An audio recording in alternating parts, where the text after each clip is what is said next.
Hey everyone, and welcome back to Medical Mysteries, where we dive into the most bizarre and baffling cases in medical history. Today we're exploring the stories that sound like they're straight out of a sci-fi movie, but are shockingly real. We'll uncover the truth behind the woman whose body became a chemical weapon, and the man who literally turned to bone. These aren't just strange tales, they are windows into the incredible, and sometimes terrifying, complexity of the human body. So, if you're ready to have your mind blown, stick around. You won't believe what's coming next. Let's start in 1994, in the emergency room of a California hospital. A woman named Gloria Ramirez is rushed in. She's in her early 30s, suffering from the advanced stages of cervical cancer, and her condition is critical. The medical team springs into action, doing everything they can to stabilize her. But what happens next will turn this routine emergency into one of the most perplexing medical mysteries of the 20th century. As a nurse draws Gloria's blood, she immediately notices something is wrong. A strange, oily sheen is visible on the surface of the blood in the vial.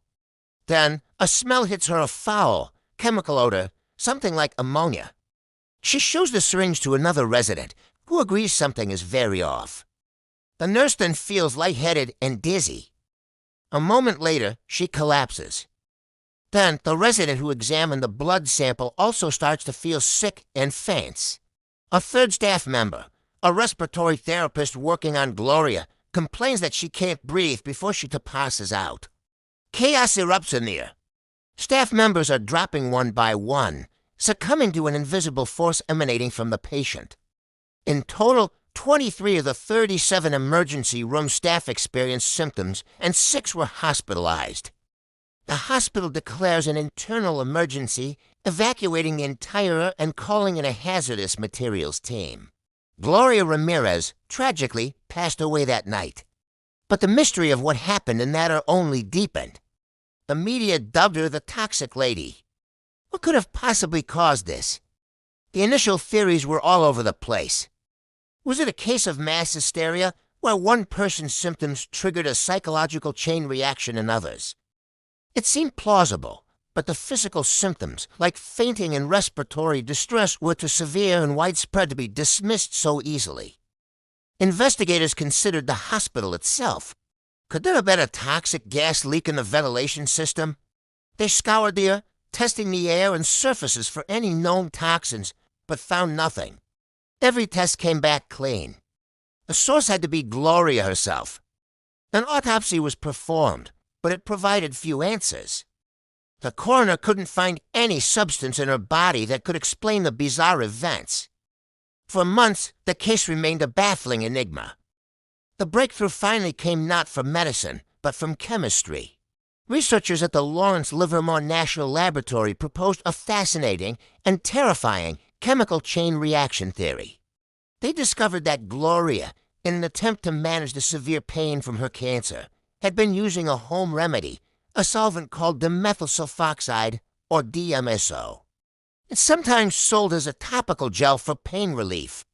Here's where the chemistry gets wild. The theory goes that when Gloria used DMSO, it built up in her body. The paramedics who treated her gave her oxygen, which would have combined with the DMSO in her blood to create a new compound called dimethylsulfone. This compound is known to crystallize at room temperature, which would explain the strange particles the nurse saw in the blood sample. But that's not the final step. When Gloria's blood was drawn into the cooler air of the air, and after she received electrical shocks from the defibrillator, this dimethylsulfone could have converted into something far more dangerous, dimethyl sulfate. Dimethyl sulfate is a highly toxic and potent chemical warfare agent. It's a vapor that, when inhaled, attacks the nervous system and mucous membranes, causing exactly the symptoms their staff experienced: dizziness, fainting, and breathing difficulties. Essentially, a freak combination of a home remedy, emergency medical treatment, and basic chemistry had turned Gloria Ramirez's body into an accidental, temporary chemical weapon. It was a 1 in a million scenario, a perfect storm of chemical reactions that no one could have ever predicted.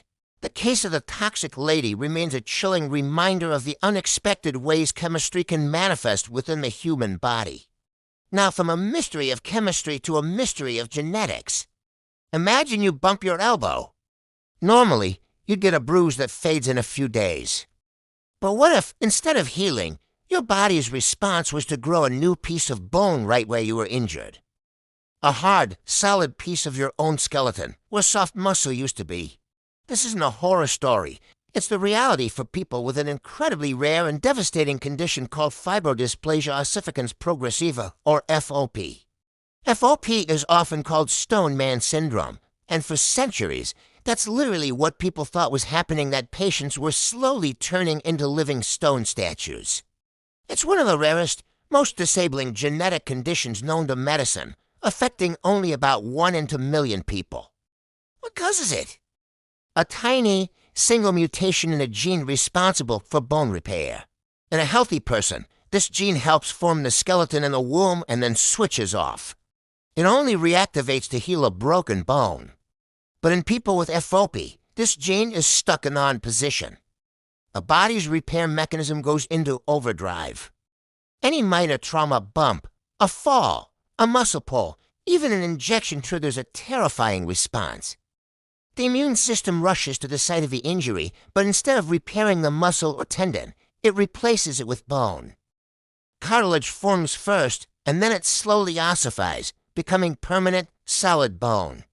Over time, these extra bone growths connect and fuse, creating a second skeleton that grows over and around the original one. It's a relentless process. Ribbons, sheets, and plates of bone lock joints into place the neck, shoulders, elbows, hips, knees until movement becomes impossible. The progression is heartbreaking. Children with FOP are often born with a characteristic malformation of their big toes, but are otherwise healthy. The first flare-ups usually happen in early childhood. A fall on the playground could cause a permanent lock in their neck or spine. As they grow older, more and more of their body becomes encased in this bony prison. They become trapped inside their own skeletons, unable to move, to eat properly, or even to breathe as the extra bone restricts the movement of their chest. And the cruelest irony? There is no cure. Surgery to remove the extra bone is not an option. In fact, it makes the condition worse. The trauma from the surgical incision just triggers even more aggressive and rapid bone growth in its place. Scientists are working tirelessly to find a treatment targeting the specific genetic pathway that causes this runaway bone formation. There have been promising developments in recent years with drugs that might be able to inhibit the process, but for now, patients with FOP live in a constant state of caution, trying to avoid any injury that could steal more of their mobility. The story of FOP is a profound look at how a single genetic misstep can lead to such a catastrophic outcome. It's a testament to the resilience of the human spirit, as those affected by it continue to fight and live their lives with courage against unimaginable odds.